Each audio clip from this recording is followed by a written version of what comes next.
ونصلي على رسوله الكريم۔ بھائی وہ بنی بھی نہیں تھی تو وہ مجھے توڑنے میں بہت ٹائم لگ گیا۔ میرے محترم بھائی دوستوں اور بزرگوں، اللہ جل جلالہ و عظم نوالہ کا ہم پر عظیم احسان ہے کہ اس ذات اقدس نے ہمیں مسلمان بنایا اور ایمان کی دولت عطا فرمائی اور ختم نبوت کے صدقے نبیوں والا کام ہمیں عطا فرمایا۔ اس وقت ہمارا یہاں پر جمع ہونا ایک مذاکرہ ہے، کہنے والا سننے والوں سے زیادہ محتاج ہے۔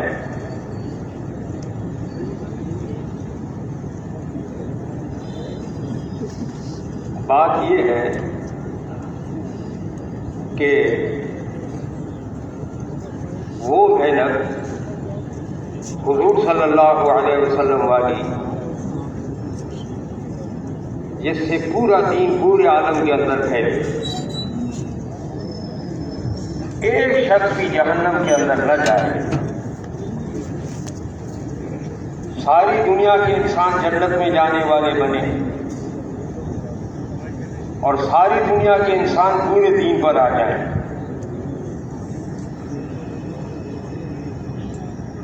اس محنت کو سیکھنے کے لیے ہم یہاں پر جمع ہوتے ہیں۔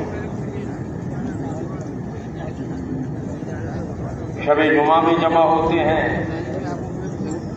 منگل کا عنوان ہے، منگل کے دن جمع ہوتے ہیں، روزانہ اپنی مسجد میں 8 گھنٹے 10 گھنٹے 6 گھنٹے اپنی مسجد میں دیتے ہیں، روزانہ گشت کرتے ہیں اور ہفتے میں 2 گشت ہیں، 2 تعلیمیں ہیں اور گھر کے اعمال ہیں۔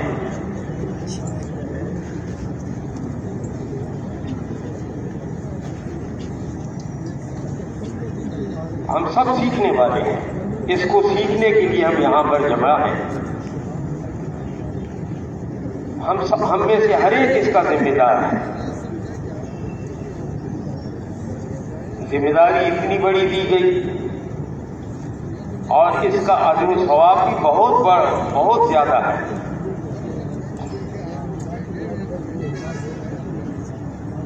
اور کام اتنا آسان ہے، دین پر چلنا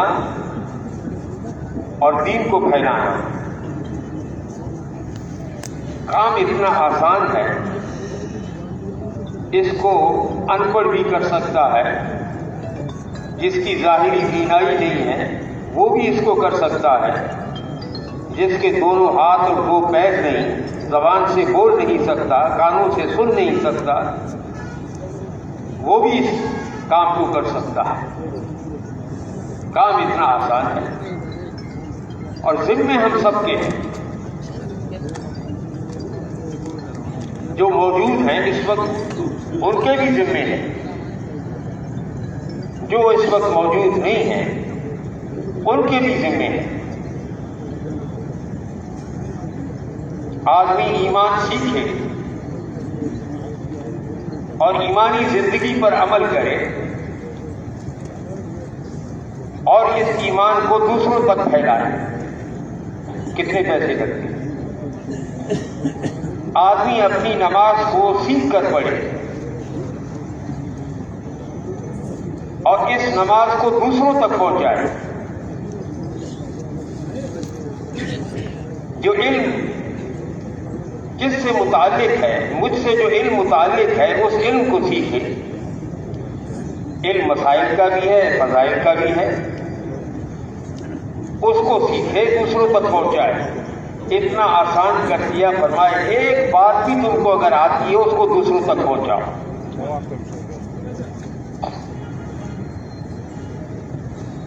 کیا فضیلت بتلائی کہ صبح مسجد میں جا کر اگر قرآن پاک کی ایک آیت سیکھی، قل هو اللہ ایک آیت ہے، الحمدللہ رب العالمین ایک آیت ہے۔ کسی نے جا کے مسجد میں اس کو سیکھا، کیا فرمایا؟ اس زمانے کے اندر سب سے قیمتی چیز، اثاثہ، دولت، وہ اونٹنی یا اونٹ ہوا کرتا تھا۔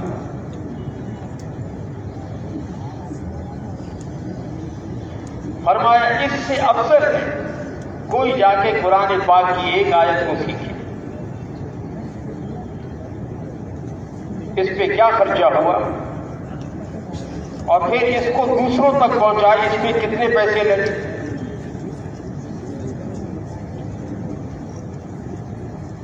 اسی طریقے سے روزانہ قرآن پاک کی تلاوت کر لیں، اللہ پاک کا ذکر کرے، تسبیحات کی پابندی کرے، صبح اور شام کی، اب جیسے مغرب کی نماز ہم نے پڑھ لی، شام کی جتنی دعائیں ہیں وہ ہم پڑھ لیں، اللہ پاک کی حفاظت میں بھی آ گئے، شیطان سے بھی حفاظت ہوگی، دشمنوں سے بھی حفاظت ہوگی، حاسدین سے بھی حفاظت ہوگی، ہر قسم کے شرور سے حفاظت ہوگی۔ وہ دعائیں ہمیں سکھائی گی۔ اس کو سیکھنے میں، دوسروں تک پہنچانے میں کتنے پیسے لگے؟ نبی علیہ الصلوۃ والسلام والے اخلاق کے ساتھ آدمی زندگی گزارے اور دوسروں تک اس کو پہنچائے، اللہ پاک کے راضی کرنے کے جذبے کے ساتھ آدمی کام کرے اور دوسروں کو اس کی ترغیب دے اور خود اپنے مال اور جان کے ساتھ اللہ پاک کے راستے میں نکلے اور دوسروں کو اس کی دعوت دے۔ کام اتنا آسان ہے۔ ہمارے بزرگ حاجی محمد یامین صاحب رحمہ اللہ ایک دفعہ فرمانے لگے کہ مثال کے طور پر انہوں نے،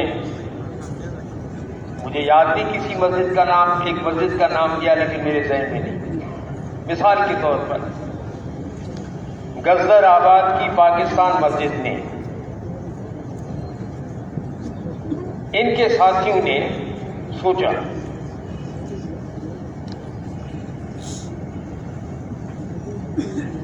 کہ ایک جماعت ہمیں برازیل بھیجنی ہے۔ اب یہ خود جا نہیں سکتے، لیکن بیٹھ کے سوچا، اس کی فکر کی، اس کے لیے دعائیں کی۔ جو آدمی جس لائن کی محنت کرتا ہے وہ دعائیں بھی اسی کی نکلتی ہیں اس کام کی بھی، جو آدمی جس لائن کی محنت کرتا ہے، حتیٰ کہ خواب بھی اسی کے نظر آتے ہیں، فکر بھی اسی کی لگی رہتی ہے، کھانا کھا رہے اسی کی فکر ہے، دکان پر بیٹھا ہے اسی کی فکر ہے۔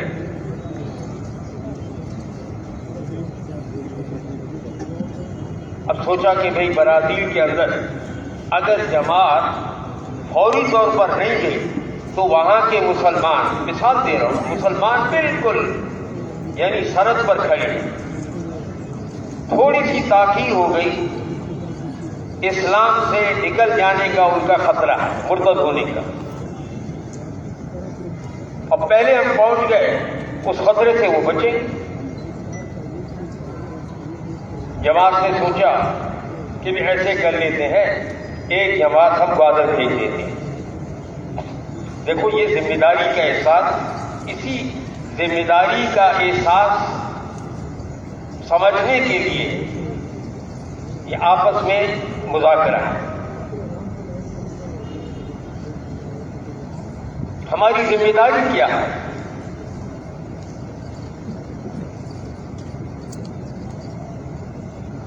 برازیل جماعت بھیجنی ہے، آپس میں سوچا کہ بھئی ایک جماعت ایسے کر لیتے ہیں، گوادر بھیج دیتے ہیں اور گوادر والوں سے کہتے ہیں کہ وہ ایک جماعت ایران بھیج دیں، وہ سہولت سے وہاں جا سکتے ہیں۔ ایران والوں کو کہیں وہ ایک جماعت ترکی بھیجے، ترکی والوں کو کہیں ایک جماعت کو یورپ بھیجے، اور یورپ والوں کو کہیں وہ ایک جماعت برازیل بھیج دیں۔ جماعت برازیل چلی بھی گئی، کام کر کے آ بھی گئی، اب ثواب کس کو ملا؟ اس مسجد والوں کو، مثال کے طور پر پاکستان مسجد والوں کو، ان کے ساتھیوں نے اس بات کو سوچا، نیت کے اندر اتنی بڑی طاقت ہے اور فکر کے اندر اتنی بڑی طاقت ہے، جو آدمی اپنے مقصد کو، منزل کو سامنے رکھ کر چلتا ہے،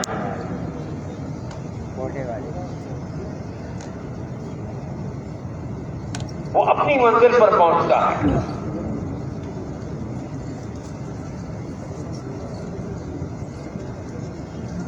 ایک مقصد ہے اور ایک ضرورت ہے، ایک خواہش ہے۔ خواہش تو اللہ پاک نے اس کے لیے جنت بنائی ہے، ساری دنیا کی بادشاہت کسی کو مل جائے بالفرض محال۔ خواہش تو اس کی بھی پوری نہیں ہوگی، وہ چاہتا ہوگا کہ موت نہ آئے، موت آئے گی، وہ چاہتا ہے بڑھاپا نہ آئے، بڑھاپا آئے گا، وہ چاہتا ہے بیماری نہ آئے، بیماری آئے گی۔ خواہش تو اس کی بھی پوری نہیں ہوگی، اور ضرورت کے درجے میں ضرورت پورا کرنے والوں نے دکھایا۔ جب صحابہ کرام میں سے ایک صحابی نے یہ واقعہ سنایا کہ پورے دن سفر میں اللہ پاک کے راستے میں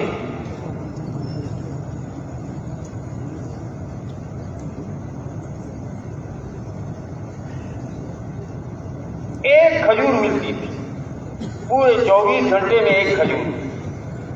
تو شاگرد نے حیرانگی سے پوچھا کہ وہ کھجور کیا کام دیتی ہوگی؟ تو فرمایا اس کی قدر بھی اس وقت معلوم ہوئی جب وہ بھی نہ رہی، پھر گھٹنوں پر گزارا ہوا، وہ ختم ہوئی تو پھر پتے چبانے شروع کر دی، پھر اللہ پاک کی طرف سے غیبی مدد مچھلی کی شکل میں آئی۔ وہ مشہور واقعہ ہے، آپ حضرات سنتے رہتے ہیں۔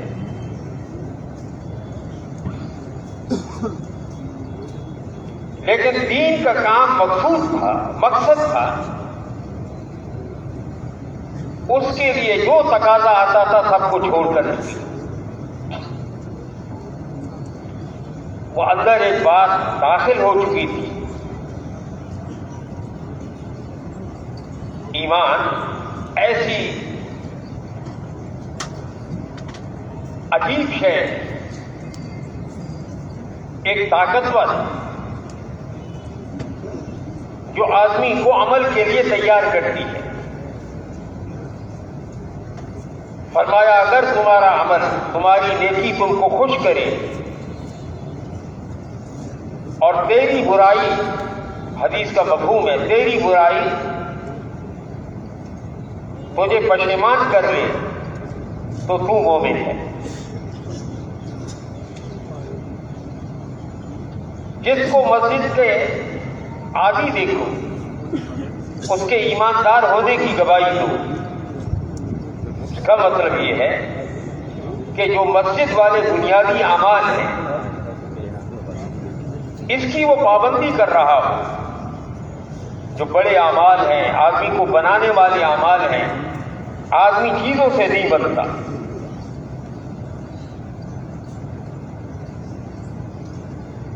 چیزیں اس کے لیے بنائی گئی ہیں، اور اگر نادانی کی بات یہ ہے کہ یہ آدمی چیزوں میں لگ جائے اور مقصد کو بھول جائے، اس سے بڑی نادانی کی بات کیا ہو سکتی؟ چیزیں اس کے لیے بنائی گئی، اور اس کو کس کے لیے بنایا گیا؟ ایک بڑی ایسی ذمہ داری دی گئی جو پچھلے نبیوں کو دی گئی۔ پوری دنیا کے اندر ایمان کو پھیلانا، نبی علیہ السلام والی زندگی کو پھیلانا، نبی علیہ السلام والے اخلاق کو پھیلانا، اللہ پاک کے دھیان کو پھیلانا، اخلاص اور تقویٰ کو، للہیت کو پھیلانا،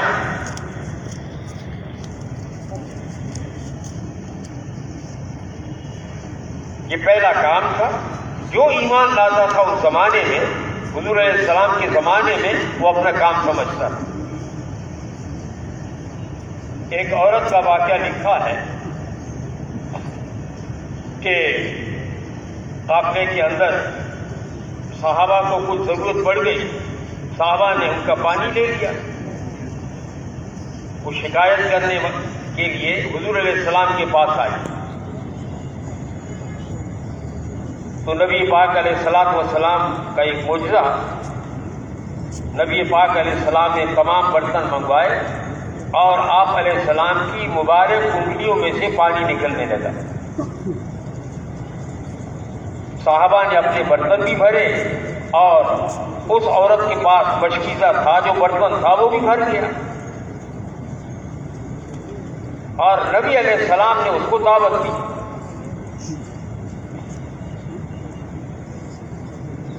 وہ اپنی قوم کے پاس گئی۔ امام بخاری رحمۃ اللہ علیہ لکھتے ہیں کہ یہ عورت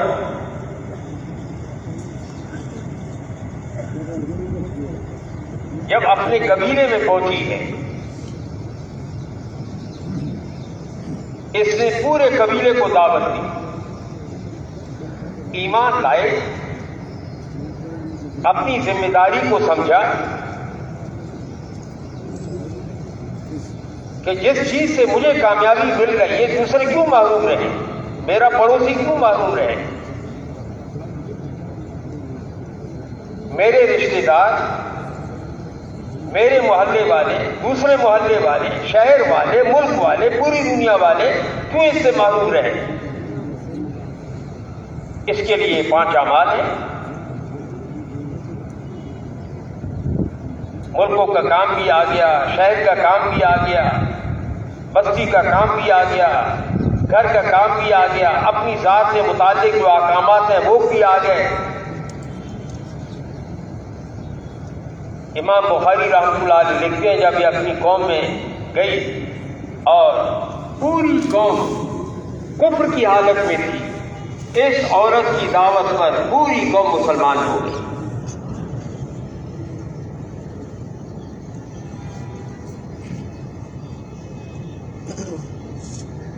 طفیل بن عمرو دوس قبیلے کے تھے۔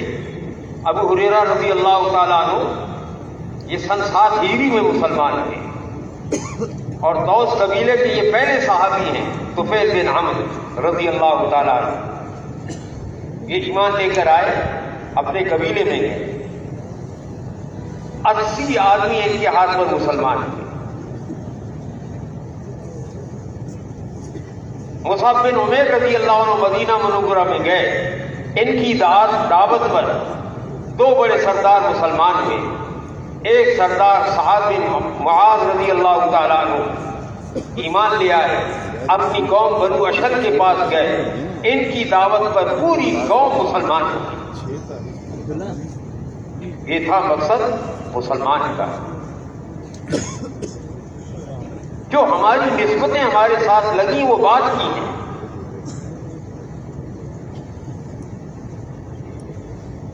ہمارا نام مسلم رکھا گیا ہے، ہمارا نام مومن رکھا گیا ہے۔ نبیوں کے باپ ابراہیم علیہ السلام نے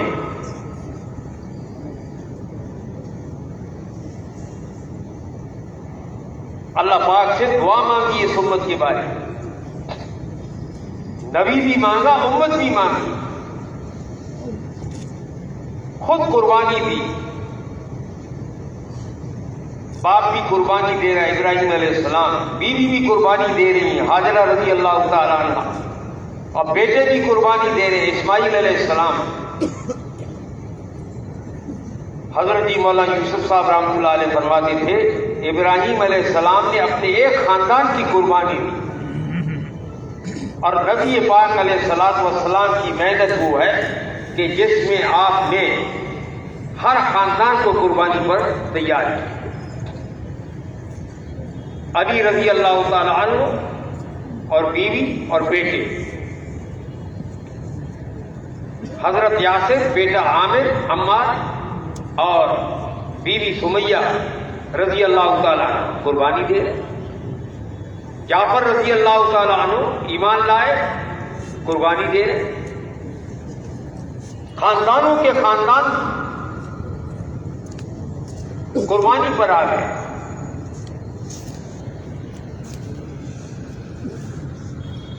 وہ اندر کا ایمان تھا. اللہ پاک ہمیں اس ایمان کا ذرہ عطا فرمائے. قرآن پاک میں اللہ جل شانہ نے ایک واقعہ سنایا. تھوڑی دیر پہلے جادوگروں کو تیار کیا گیا کہ اس شخص کا مقابلہ کرنا ہے. موسیٰ علیہ السلام کا تقریباً 70,000 کے قریب تھی.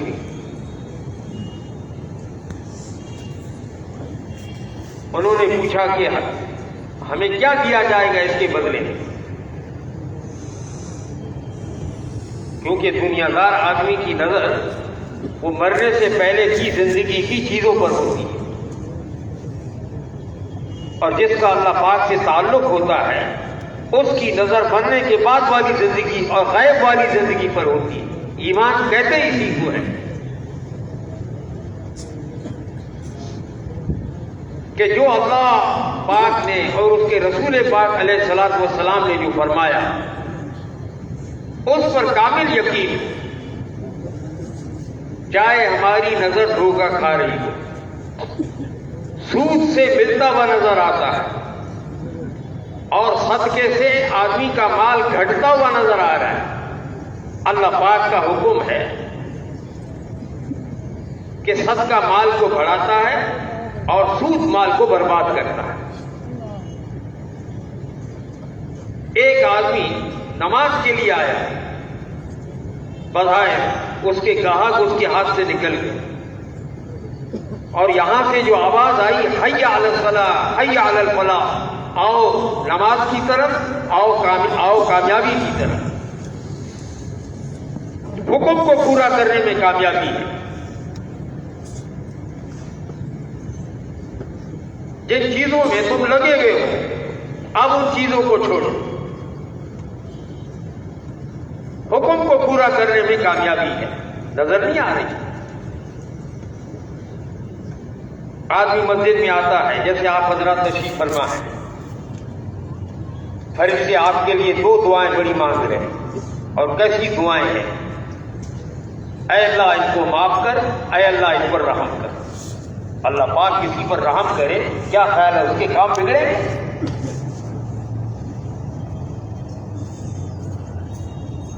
کام تو ان کے بگڑتے ہیں جو اللہ پاک کی رحمت سے دور ہیں. عزت سے وہ محروم ہوتے ہیں، حفاظت سے وہ محروم ہوتے ہیں جو اللہ پاک کی رحمت سے دور ہیں. اب فرشتے ہر وقت نماز سے پہلے جو نماز کے انتظار میں ہے، نماز کے بعد جو بیٹھا ہوا ہے، فرشتے اس کے لیے یہ دعائیں مانگ رہے ہیں. ہم سن نہیں رہے، لیکن اللہ کے رسول علیہ السلام نے فرمایا حق اور سچ ہے. اور رحم کتنی بڑی نعمت ہے. مثال سے تھوڑی بات واضح ہو جاتی ہے. ایک آدمی اللہ نہ کرے اس نے جرم بھی ثابت نہیں ہوا، لیکن سزا اس کو پھانسی کی سزا مل گئی.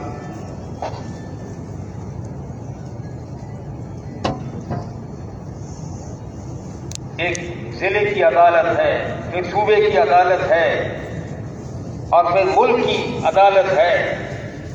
ملک کی بڑی عدالت نے بھی اس کی پھانسی کو برقرار رکھا.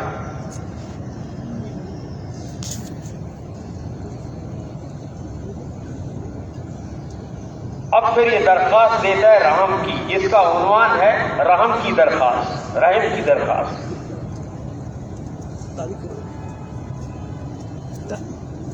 ملک کا جو بڑے عہدیدار ہے اس کو وہ درخواست دیتا ہے۔ اب اس نے اگر اس رحم کی درخواست کو قبول کر لیا، یہ پھانسی سے بچ جاتا ہے، اور اللہ جل شانہ ہر وقت مسجد میں آنے والے پر رحم کرتے ہیں، اور جس کو معافی مل گئی، ماننے والے فرشتے ہیں۔ اب نظر نہیں آ رہا،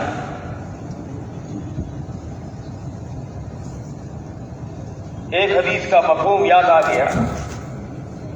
اللہ حدیث قدسی ہے، علماء سے معلوم کر لیں۔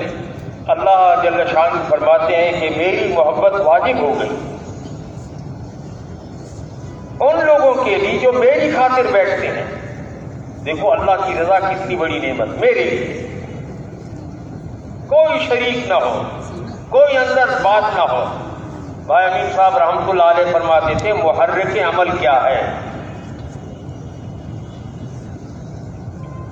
کس لیے عمل کر رہا ہے، مقصد پیچھے کیا ہے۔ اللہ پاک ہمیں للہیت اور اخلاص عطا فرمائے، بڑی نعمت ہے۔ مانگتے رہیں گے اللہ پاک دے بھی دیں گے، وہ کریم ہے، مانگنے سے وہ خوش ہوتے ہیں۔ مولانا الیاس صاحب رحمۃ اللہ علیہ فرماتے تھے کہ اللہ پاک کافر سے اس لیے ناراض ہے کہ کافر اللہ پاک سے نہیں مانگتا، وہ مسلمان کو مانگنے والا بنایا۔ علماء فرماتے ہیں کہ لوگ اللہ کے رسول علیہ السلام کے پاس آتے تھے کہ اے نبی جی علیہ الصلوۃ والسلام، آپ سے یہ سوال کرتے ہیں چاند کے بارے میں، آپ ان سے فرما دیں کہ یہ وقت مقرر کرنے کے لیے آپ سے یہ سوال کرتے ہیں خرچ کرنے کے بارے میں، آپ سے یہ سوال کرتے ہیں عورتوں کے چند ایام کے بارے میں، آپ سے یہ سوال کرتے ہیں۔ لیکن ایک جگہ عجیب اللہ پاک نے بات فرمائی کہ آپ سے یہ پوچھتے ہیں، سوال کرتے ہیں میرے بارے میں۔ اللہ جل شانہ فرما رہے ہیں اپنے نبی پاک علیہ السلام سے کہ یہ میرے بارے میں میرے بندے آپ سے پوچھتے ہیں، آپ ان سے فرما دیں کہ میں ان کے قریب ہوں۔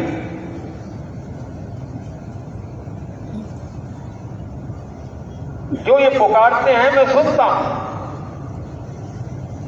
جو یہ مانگتے ہیں میں دے دیتا ہوں۔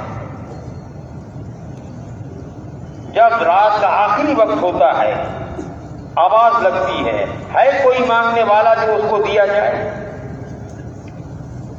ہے کوئی شفا چاہنے والا اس کو شفا دی جائے، ہے کوئی پریشان اس کی پریشانی کو دور کیا جائے۔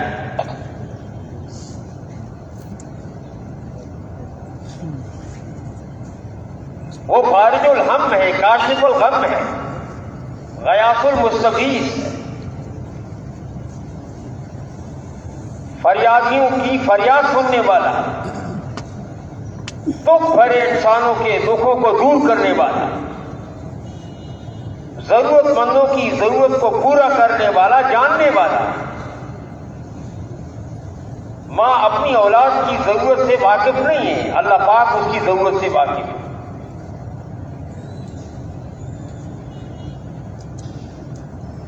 دوران حمل ماں کو پتہ بھی نہیں ہے، اولاد کی آنکھیں بن رہی ہیں، اس کے کان بن رہے ہیں، اس کی ناک بن رہی ہے، اس کی انگلیاں بن رہی ہیں، انگلیوں پر ناخن بن رہے ہیں، اور اندر کے اعضاء دل، پھیپھڑے، گردے، آنتیں، ماں بے خبر ہے۔ اور اللہ جل شانہ وہ ذات ہے فرمایا تمہیں ہم نے پیدا کیا اور صحیح ترتیب سے پیدا کیا. کس چیز نے تمہیں دھوکے میں ڈالا ہے؟ اپنے اس کریم رب سے. کریم کس کو کہتے ہیں؟ کریم اس ذات کو کہتے ہیں جو اپنے دشمن پر قابو پالے، پھر دشمن کو معاف کرے اور پھر انعام بھی دے. وہ کریم ذات ہے، وہ رحیم ذات ہے. دو بندوں کے بارے میں قیامت کے دن فیصلہ ہوگا. یہ دعوت کیا ہے؟ لوگوں کے اندر پھرنا اور ہر ایک کے پاس جانا، ہر ایک سے تعلق پیدا کرنا، ہر ایک کا اکرام کرنا. دیکھیں قرآن پاک کے اندر دو جگہ نبی کے بارے میں بتایا، ایک جگہ رسول کے بارے میں بتایا.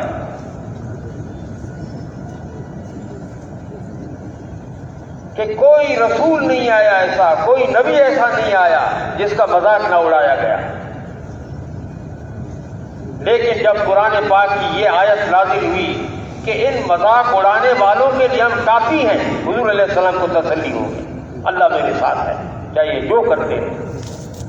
مذاق کب اڑایا جاتا ہے؟ جب آدمی لوگوں کے اندر پھر کر اس بات کو کہے جس بات سے وہ ناواقف ہے، جو ان کے لیے بات نہیں بات ہو. ہر نبی کا مذاق اڑایا گیا. حضرت ہود علیہ السلام کو نعوذ باللہ من ذالک پاگل کہا گیا، اور حضرت نوح علیہ السلام کو نعوذ باللہ من ذالک بے وقوف کہا گیا. اور حضور علیہ السلام کو کیا کچھ نہیں کہا.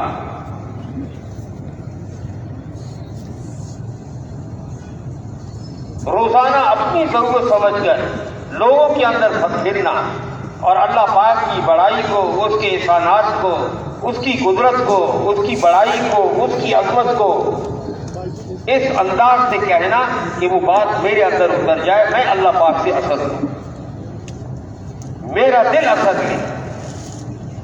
کہ کرنے والے اللہ پاک ہیں، وہی کرتا دھرتا ہے. جب اس کے ارادے سے ایک پتا ہل نہیں سکتا، گر نہیں سکتا.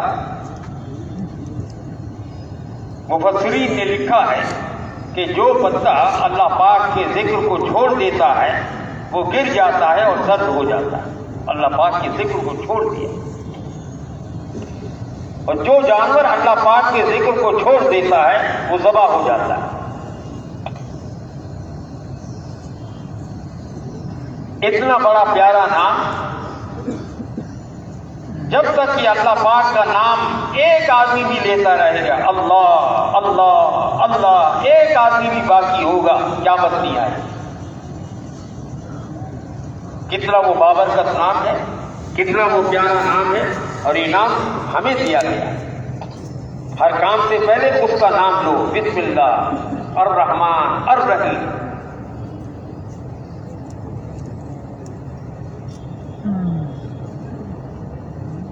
نماز کی ابتدا اسی کے نام سے، اللہ اکبر. ہاتھ باندھے سبحانک اللہم، اس کے بعد الحمدللہ آخر تک. سورت ملائی قل هو اللہ. رکوع میں گئے اسی کا پاک نام لیا، پاک ہے میرا وہ رب جو بڑی عظمت والا ہے. سجدے میں پاک ہے میرا وہ رب جو بڑی شان والا ہے.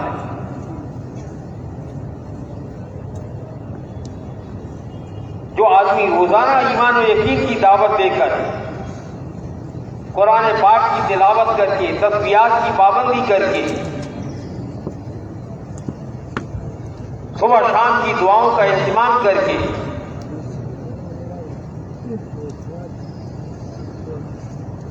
جب یہ نماز پڑھے گا اس کی نماز شاندار ہوگی.